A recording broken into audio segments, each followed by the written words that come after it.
എല്ലാവർക്കും നമസ്കാരം. പുതിയൊരു വീഡിയോയിലേക്ക് സ്വാഗതം. എൻ്റെ സൗണ്ട് അത്ര ശരിയല്ല കേട്ടോ, ജലദോഷത്തിന് നല്ല ബുദ്ധിമുട്ടുണ്ട്. അപ്പോൾ ജലദോഷം ആയതുകൊണ്ട് തന്നെ നമുക്കിന്ന് ചായ, തുളസിയിലയും പനിക്കൂർക്കൊക്കെ ചതച്ചിട്ടൊന്ന് ചായ ഇടാം കേട്ടോ. ചായയൊക്കെ ഇട്ടു. അപ്പോൾ ഇന്ന് ബ്രേക്ക്ഫാസ്റ്റിന് ഇതാണ് കേട്ടോ. ഒരട്ടിയെന്ന് പറയും, ഗോതമ്പ് കൊണ്ടാണ് കേട്ടോ, തേങ്ങയും ജീരകവും ഒക്കെ ചേർത്തിട്ട്. അപ്പോൾ അതിനിടയ്ക്ക് ഞാൻ പോയതാ ഇദ്ദേഹത്തെ വിളിച്ചുണർത്തുന്നുണ്ട്. അപ്പോൾ എന്താ പറഞ്ഞത്, തേങ്ങ, ജീരകം, ഉപ്പ്, ഗോതമ്പ് പൊടി ഇത്രയും കൂടി ചേർത്തിട്ടാട്ടോ ഇതുണ്ടാക്കുന്നത്. അപ്പോൾ ഇതിന് കറി തക്കാളി കറിയാണ് കേട്ടോ. അതെൻ്റെ അമ്മായിയമ്മ പറഞ്ഞു തന്ന കോമ്പിനേഷനാണ്. അതൊരു നല്ല കോമ്പിനേഷനാണ്. ഇത് ഒരെണ്ണം കഴിച്ചാൽ മതി കേട്ടോ, അത്രയും വലിപ്പമുണ്ടല്ലോ. തൊണ്ടയ്ക്ക് നല്ല ബുദ്ധിമുട്ടുണ്ട്. അപ്പോൾ ഇത് വയലിലോട്ട് ഇറങ്ങുന്ന വഴിയാണേ. എന്തിനാണ് നമ്മൾ വയലിലോട്ട് പോകുന്നേ? നമ്മുടെ സാധുവിനെയും പിള്ളേരെയൊക്കെ വയലിലോട്ടാക്കണം. അപ്പോൾ ആദ്യം എല്ലാ ദിവസവും സാധുവിനെ തന്നെയാണ് ആദ്യം അഴിച്ചിറക്കുന്നത്. ഇന്നും അങ്ങനെ തന്നെ.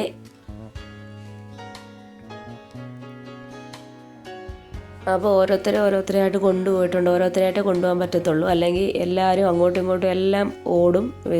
ഈ വയലിലൊക്കെ കൃഷിയൊക്കെ ഉണ്ട്, എല്ലാം നശിപ്പിക്കും. അതുകൊണ്ട് നമുക്ക് ഒരുമിച്ച് കൊണ്ടുപോകാൻ പറ്റത്തില്ല. അതൊരു വലിയ ജോലിയായി ഓരോരുത്തരെ കൊണ്ടുപോകുന്നത്.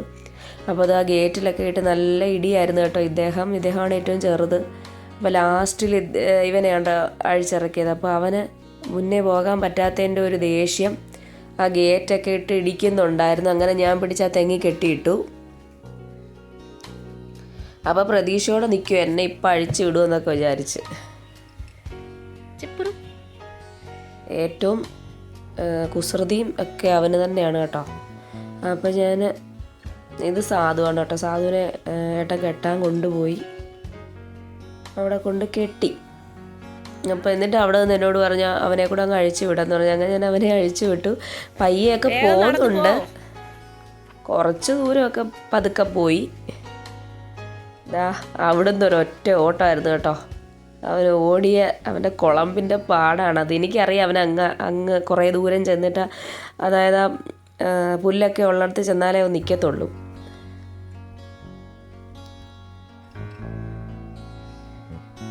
അങ്ങനെ ഞാനും അവൻ്റെ പുറകെ പോയി.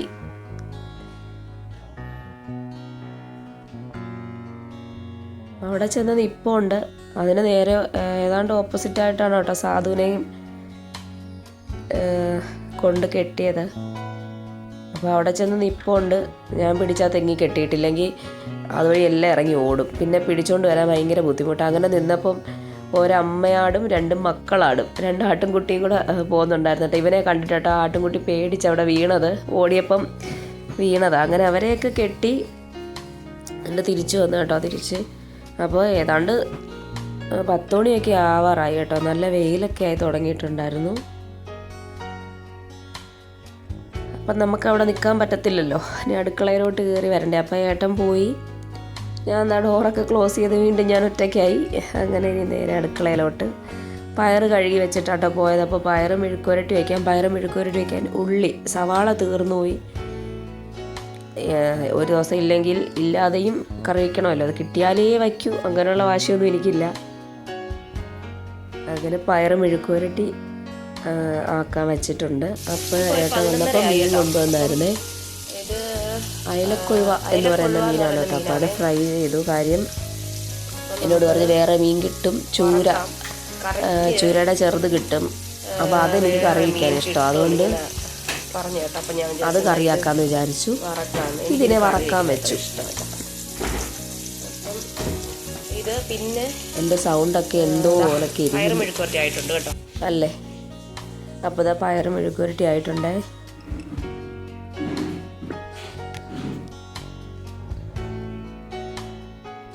അപ്പോൾ ചേട്ടൻ വന്നപ്പോൾ മീൻ കൊണ്ടുവന്നപ്പോൾ ചക്കയും കൂടെ കൊണ്ടുവന്നായിരുന്നു കേട്ടോ. ഇത് ഒരാൾ കൊടുത്താണ് കേട്ടോ. അപ്പോൾ അത് ഞാൻ വെളിയിൽ പടിയിൽ ഇറങ്ങിയിരുന്ന കേട്ടോ വൃത്തിയാക്കിയത്. പ്രകൃതി ഭംഗിയൊക്കെ ആസ്വദിച്ച് അത് വൃത്തിയാക്കി അരിഞ്ഞൊക്കെ എടുത്തിട്ടുണ്ട് കേട്ടോ. അപ്പോൾ അതിനെ ഇന്ന് വയ്ക്കാം.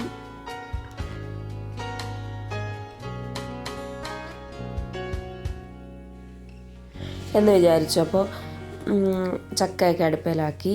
അതിനിടയ്ക്ക് ഇതാണ് കേട്ടോ കൊണ്ടുവരുമെന്ന് പറഞ്ഞ മീൻ. ചൂര ചെറുതാണ്, എന്നാലും കുഴപ്പമില്ല. ഇത് കറി വയ്ക്കുന്നതും ചക്കയും കൂടെ നല്ല കോമ്പിനേഷനാട്ടോ.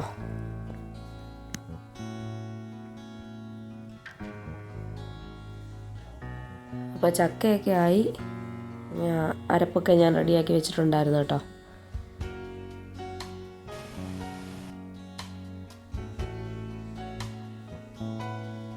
ചക്ക കുഴച്ചെടുത്തു. അപ്പോഴത്തേക്കും മീനൊക്കെ വൃത്തിയാക്കി അരപ്പൊക്കെ റെഡിയാക്കി വെച്ചായിരുന്നു. തേങ്ങ അരച്ചാട്ടോ മീൻ കറി വയ്ക്കുന്നത്. 10-15 മിനിറ്റ് ആയപ്പോഴത്തേക്കും മീൻ വെന്തിട്ടുണ്ട്. പച്ച വെളിച്ചെണ്ണയും കറിവേപ്പിലൊക്കെ ഇട്ട് മീനൊക്കെ വാങ്ങി വെച്ചു. അപ്പോൾ ഇന്നത്തെ ഉച്ചകൊണ്ട് ഇതൊക്കെ കൂട്ടിയാണ് കേട്ടോ. ഊണൊക്കെ കഴിഞ്ഞ് വെറുതെ കുറേ നേരം ഇരുന്നപ്പോൾ ജലദോഷത്തിന് നല്ല ബുദ്ധിമുട്ടുണ്ടായിരുന്നു. അപ്പോൾ ഏട്ടൻ പറഞ്ഞ് വാ നമുക്കൊരു ചായ കുടിച്ചിട്ട് വരാം. സത്യം പറഞ്ഞാൽ എനിക്ക് പുറത്തിറങ്ങാൻ നല്ല മടിയുണ്ടായിരുന്നു, വയ്യാത്തത് കൊണ്ട്. പിന്നെ നിർബന്ധിച്ച് വിളിച്ചപ്പോൾ കൂടെ പോയി. ചായ കൂടി മാത്രമല്ല, ഈ കടയിൽ ഒരാൾ ഒരു സാധനം ഏൽപ്പിച്ചായിരുന്നു കേട്ടോ, അതും കൂടെ ഒന്ന് വാങ്ങണമായിരുന്നു. നമുക്ക് പരിചയമുള്ള കട തന്നെയാണ് കേട്ടോ, നമ്മൾ മിക്കപ്പോഴും വരുന്ന കടയാണ്. അപ്പം അവിടെ സാധനമൊക്കെ വാങ്ങി അവരോട് കുറേ കാര്യങ്ങളൊക്കെ പറഞ്ഞു. എന്നിട്ട് ഇവരുടെ തന്നെ വെജിറ്റബിൾസിൻ്റെ ഷോപ്പുണ്ട് ഇവിടെ. തുടങ്ങിയതേ ഉള്ളൂ കേട്ടോ, അതുകൊണ്ട് വലിയ കാര്യമായിട്ടൊന്നുമില്ല. എന്നാൽ കൂടുതൽ പ്രോഡക്റ്റൊക്കെ വരുമെന്ന് നമ്മൾ വിചാരിക്കുന്നു, കൂടുതൽ ഐറ്റംസൊക്കെ വരുമെന്ന്. അപ്പോൾ അതൊക്കെ കഴിഞ്ഞു. അതിന് തൊട്ടപ്പുറത്ത് അവരുടെ തന്നെ കടയാണ്, ചായക്കടയുണ്ട്. അവിടെ നമ്മൾ ചായയൊക്കെ കുടിച്ചു. സത്യം പറഞ്ഞാൽ ചായ കുടിച്ചിട്ട് അവിടെ നിന്നപ്പോൾ എന്തൊരു ചൂടായിരുന്നു. അന്നേരം എന്തെങ്കിലും തണുത്തത് കിട്ടിയാൽ മതി എന്നായിരുന്നു കേട്ടോ. ജലദോഷമൊക്കെ ആയപ്പോൾ ചായ കുടിക്കണമെന്നൊക്കെ ഉണ്ടായിരുന്നു, പക്ഷേ ചായ കുടിച്ചപ്പം ഭയങ്കര ചൂട്.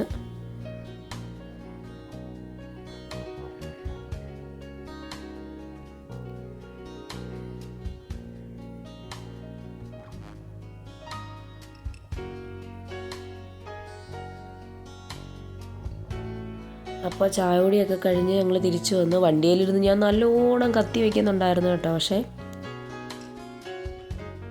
അത് എന്താ കേൾപ്പിക്കാൻ പറ്റത്തില്ലല്ലോ. അമ്മാതിരി വർത്തമാനം ഞാൻ പറയുന്നുണ്ടായിരുന്നു.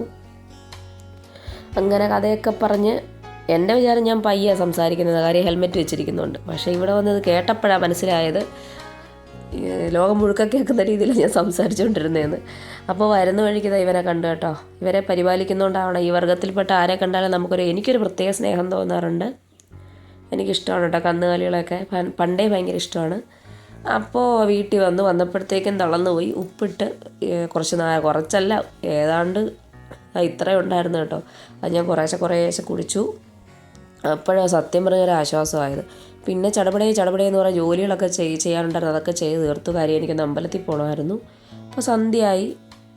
ഞങ്ങൾ 3 പേരും കൂടെ കേട്ടോ അമ്പലത്തിൽ പോയത്.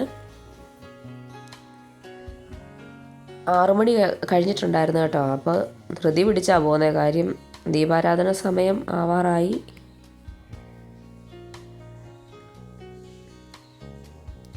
അപ്പോൾ അത് അമ്പലത്തിലെത്തി.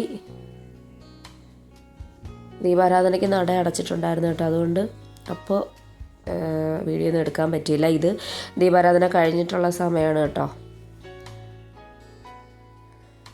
അപ്പോൾ അതൊക്കെ കണ്ടു നമ്മൾ തൊഴുതിറങ്ങി നേരെ വീട്ടിലോട്ട് വന്നു. വേറെ ഇന്നത്തെ വിശേഷങ്ങൾ ഇത്രയേ ഉള്ളൂ. പിന്നെ എനിക്ക് എപ്പോഴും തോന്നുന്നൊരു കാര്യം, പ്രാർത്ഥനയും ക്ഷേത്ര ദർശനമൊക്കെ ജീവിതത്തിൽ അത്യന്താപേക്ഷിതമായൊരു കാര്യമാണ്. അപ്പം നിങ്ങളും അങ്ങനെ പ്രാർത്ഥന ഒരു ജീവിതത്തിൻ്റെ ഭാഗമാക്കും. പിന്നെ ഇന്നത്തെ വിശേഷങ്ങൾ ഇത്രയേ ഉള്ളൂ.